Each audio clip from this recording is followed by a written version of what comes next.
census was done by UPA government, as you all know. Why is Mr. Modi backtracking from that? And why not give women reservation within OBC as well?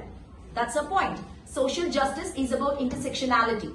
Whether it is caste, whether it is gender, whether it is geography, whether it is social status, whether it is economic status, everybody deserves to be represented in a parliament or in state assembly. Every woman's voice, every community women's voice should be represented there. Then why not this proportional representation for OBCs? What's stopping them? Why not do a caste census and accordingly, now that you have anyways postponed women reservation and now that you want to do census and then delimitation, why not caste census? This is another request we as a Congress party have kept in front of Mr. Modi. One, to implement this immediately. Two, to conduct this caste census. Give OBC women also their due representation in this election, the coming election 2024. BJP had women reservation bill in their manifesto in 2014 itself. So 9.5 years. What stopped Mr. Modi from bringing this particular bill to Parliament? Because they had numbers. They had numbers in their hand.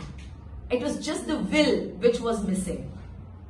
If he had brought in this bill back then, by now I'm sure there would have been, like I said, 182 women there. There is a seed on a reservation policy, a constitution till 2026. Yes. Okay. So until then, this cannot be implemented. What do you want to say on that? Exactly my point. If that was the case, why did they bring the bill? If they have no intent to sort that issue, why did they bring the bill? This is just, it's just so obvious that they're using this for a 2024 elections, parliamentary elections. Otherwise, they have no willpower to implement this. They should have concentrated. You are demanding that it should be implemented immediately. Yes. So you have any idea how to implement it? If he had implemented this in 2014, I'm sure by now it would have been sorted. Yeah, that is past now. Yeah. Now, how in future, how you can implement? What is your idea now to implement it? Yeah, of course. This time when we come into power, we have India Alliance, which is going really strong, and I'm sure we will form the government in 2024. You have a chance now. Yeah, yes. We will, because this has been on our agenda for a very long time. We will do definitely, because as an opposition leader, Mr. Gandhi said, even Ms. Gandhi said, they will give unconditional support. Mr. Amit Shah, in his parliamentary speech, he says, what if Wayanad becomes a reserved seat for women? So wait until delimitation and census. That's how he tried to mock our leader, Mr. Gandhi.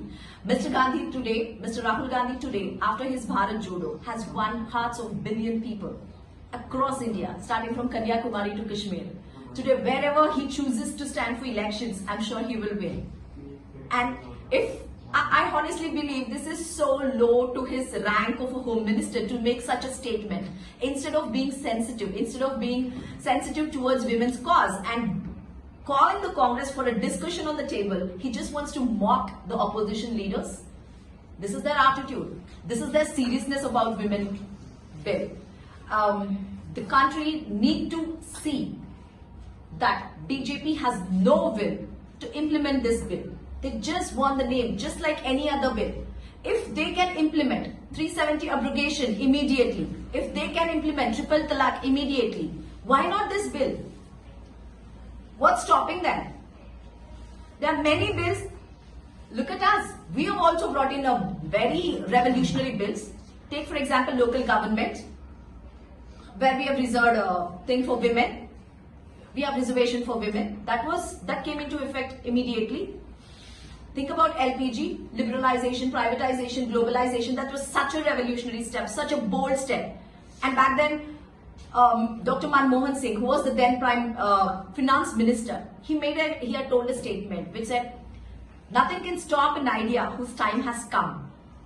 I don't think this idea and its time has come yet, because Mr. Modi, in spite of having numbers, does not have the willpower to implement this bill. This is our message as a Congress party woman, as an Indian woman. I'm really disappointed because we had high hopes. We had high hopes because they put the same thing in 2 of their manifestos and still did not implement this. You have to pass the bill in both houses of parliament. And this bill was passed in the Rajya Sabha on 9th March 2010 when Shri Dr. Manmohan Singh was the Prime Minister. They could not take it through the Lok Sabha because of the sheer lack of numbers.